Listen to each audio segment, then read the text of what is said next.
Welcome back to the program. He did it. Kash is king. That's right. It happened today. Kash Patel has been nominated to be the next FBI director. And so, yes, I wanted Kash Patel all along, obviously. But we did see what happened with Matt Gaetz for Attorney General. We saw what the Rhino establishment, weak sucks, did to him in the Senate. And they said that they were no votes. And so I am a little worried, I'll be honest, if he can get a fair shake at getting the nomination and going through a Senate confirmation hearing. But that's who President Trump wanted. And look, I'm ecstatic. I think that he's going to do a fantastic job. We just got to make sure that he's not recess appointed and we're without a FBI director until March. That's my only issue here. But hopefully he checked with the Senate and he feels as though he has the right amount of votes so that he can get confirmed. Because we cannot, under any circumstances, go into January 20th, 2025 without an FBI director already ready to go. And so that's my only concern. But if it's not a concern, then God bless him. I think he's going to do a fantastic job. There's no one better for that position. I know a couple of videos ago I mentioned possibly Andrew Bailey, the Attorney General.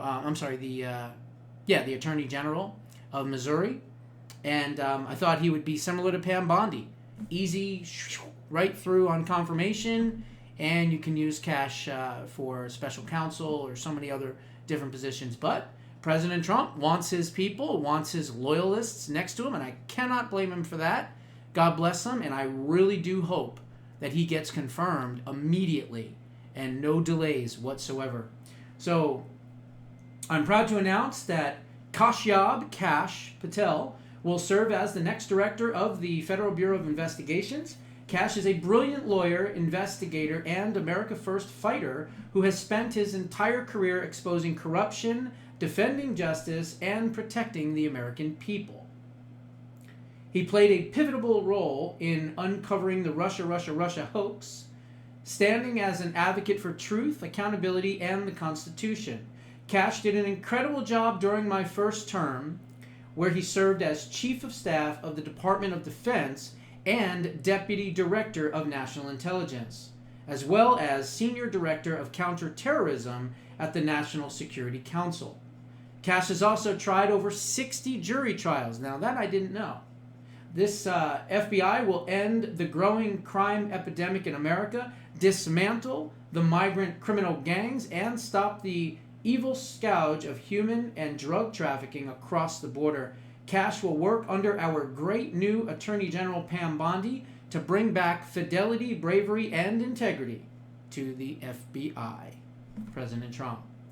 So, like I said, I want to see this guy, and I want to see him get confirmed. He deserves to be confirmed. He deserves an up and down vote, and it needs to happen quickly. There's no reason that he should have any delay. We should not be treating him like anyone different.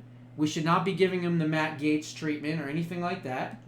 And I think he's going to do great. And so here is about 40 seconds of why he is going to be so much better and so much different. If I could find the clip. Where's that clip? It must be over here. Where is it? Give me a second and I'll find it. Is that it? No, that's the statement again. So it must be over here. Here it is. Yep. This is him talking right here. And it's about 40 seconds long. But listen to his words. This is why he is the best choice. Clearly. The FBI's footprint has gotten so freaking big, and the biggest problem the FBI has come out of its intel shops. I'd break that component out of it. I'd shut down the FBI Hoover building on day one and reopening the next day as a museum of the deep state. And I'd take the 7,000 employees that work in that building and send them across America to chase down criminals. Go be cops. You're cops. Go be cops. Go chase down murderers and drug dealers and violent offenders. What do you need 7,000 people there for? Same thing with DOJ. What are all these people doing here? Looking for their next government promotion, looking for their next fancy government title, looking for their parachute out of government. So while you're bringing in the right people, you also have to shrink government. I'm telling you. He's perfect. He's perfect for the job. I just want to see him get confirmed. I don't want to see him be, recess appointed because they'll do delay tactics and all that. So, I don't know. I'm hoping that President Trump cracked the whip in the U.S. Senate and said, hey, here's who I'm nominating, and I want him done on day one.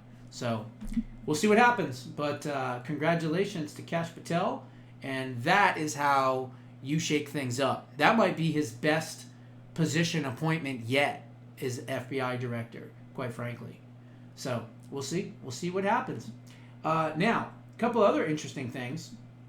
So apparently, Nancy Pelosi is getting a building named after her, and it was considered one of the ugliest buildings in America. That's right. And so, fittingly, she will be, the building will be named for her because she's nothing to look at either. The San Francisco Federal Building, a 70-meter-tall, 18-story structure located in the city's south end near Market neighborhood, will next week be unveiled as an official ceremony as the Speaker Nancy Pelosi Federal Building. Opened in 2007, the building houses offices for Pelosi along with the Social Security Administration, the U.S. Department of Labor, the U.S. Department of Health and Human Services, the U.S. Department of Agriculture, and the U.S. Department of Transportation. Boy, I thought all those were in Washington. Are those just California-based? Pelosi has represented California's 11th congressional district for 37 years, or since the year 600 BC. In 2007, she was elected the first woman to serve as Speaker of the U.S. House of Representatives, and the honor bestowed to Pelosi is presumably an awkward award for the nearly 3 decades that she has represented the city of San Francisco in Congress, including 2 4-year stints as Speaker of the House. However, the structure has long been ridiculed as an architectural monstrosity, including by Pelosi's political nemesis, Donald Trump.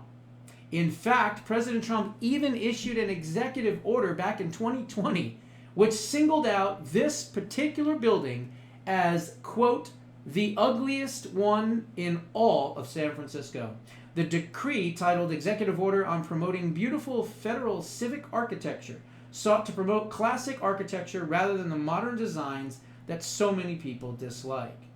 The General Services Administration selected an architect to design the San Francisco Federal Building who describes his design as art for art's sake, architecture intended primarily for architects to appreciate, the executive order reads. While elite architects praised the resulting building, many San Franciscans considered it one of the ugliest structures in their entire city. The executive order was rescinded soon after Biden regime stole office. It remains to be seen what Trump has in store for promoting architectural beauty in his second administration. So there you go. And then there was some other news that I thought was interesting. Not only did Castro's son come to Mar-a-Lago to kiss the ring and say now that he's going to work on fentanyl, he's going to work on cross-border invasions and illegals and all this other stuff, but even better than that, where is it? Let me find it real quick. Here it is. Whoop. Where is it? That's not it. There it is, right here. Here it is. New York Governor Kathy Hochul has now changed her position and said that she will assist President Trump's deportation efforts and get rid of these illegal criminal aliens with criminal backgrounds. So there you go. And karma, of course. Ellen DeGeneres left America, and now her UK mansion has been flooded out. Little karma there. What else is going on? There was one other thing I was going to cover, just real quick. Kiss in the ring. James Carville has called for a complete audit of Heels Up Headboard Harris's campaign. Here's what it was. So the culture is definitely shifting. Apple has put out a Christmas ad, and it has no gay couples in it. It has no transgendered people in it. It doesn't have a black person, a white person, and an Asian person, a Mexican person, a purple dot polka dot glow-in-the-dark person. It's not like all perfectly aligned for political correctness. No, it's actually an ad of a white male, wow, there's a shocker, and his wife, and they have, I think, 3 daughters, and it's Christmas time, and he clearly has an auditory problem. He can't hear very well, and you can hear in the ad, I can't show it because I don't have John with me right now, but the ad basically shows him trying to figure out what his children are excited about and what they're hearing. And as they're opening up the gifts, there are guitars for the most part. There are instruments and guitars and stuff like that. And so the oldest daughter is sitting there playing the guitar, and he can't really hear what's going on. And then the little babies, they're playing their little ukuleles, and it's just really cute, really adorable. And then the wife comes up to him and says, "Merry Christmas," and gives him these iPod things, and he puts them in his ears, and then he can hear his whole family, and he can hear the children, and they're singing, and the music. I'll be honest, I was close to tears. I truly was. But it's a really nice pro-family ad. You know, you've got a married couple with 3 young children, you know, and they're all white. They're not that matters. It could have been a black family. That's not what I'm saying. But the fact is that it was a family-oriented ad. And we want to see more and more of these types of ads. I can't really play it because you'd hear it, but you wouldn't really know what was going on. But anyway, look for it. It's a really interesting ad. And then the last thing is that liberal women have said, A, they're cutting their hair off, B, they're abstaining from sex, C, they're not buying Christmas gifts this year, okay? And finally, they are sterilizing themselves, okay? That's right, because of Trump's election. Well, look, we don't want you to reproduce anyway. I mean, honestly, I'd rather have liberal women not be able to reproduce, liberal men not be able to reproduce. Let's bring in legal, Hispanic Americans that are pro-family, that believe in law and order and have voted Republican and voted for President Trump. Let them have children. Let them, raise babies. And we don't need any more liberal children out there, okay, for future generations. So, hey, sterilize yourselves all you want. That's what I say. Liberal women are sterilizing themselves in response to President-elect Donald Trump's win earlier this month, according to a new report from Newsweek. The outlet spoke to 5 women, well, that's not a lot of women, who are so concerned about losing access to abortions that they have taken the drastic step to have their fallopian tubes removed or tied over the election results. Quote, "If I am to be denied any rights in the next 4 or more years, I will not give them up without a fight," says 28-year-old lunatic Lydia Eccles. A 39-year-old from Washington State who asked to remain anonymous, well, you're a little old anyway, right? 39, you probably don't want to have a child at that age, told the outlet that she has already undergone a bilateral, all right, I'm putting the glasses on for this one because I can't read it. Salpingectomy? Salpingectomy, removing her fallopian tubes over Trump. So, I don't know, I guess that's what it's called. I thought it was a hysterectomy, but whatever, what do I know? I am not happy that I felt forced into a surgery that I did not want to alter my body. I feel like you're 39, okay? You're 39.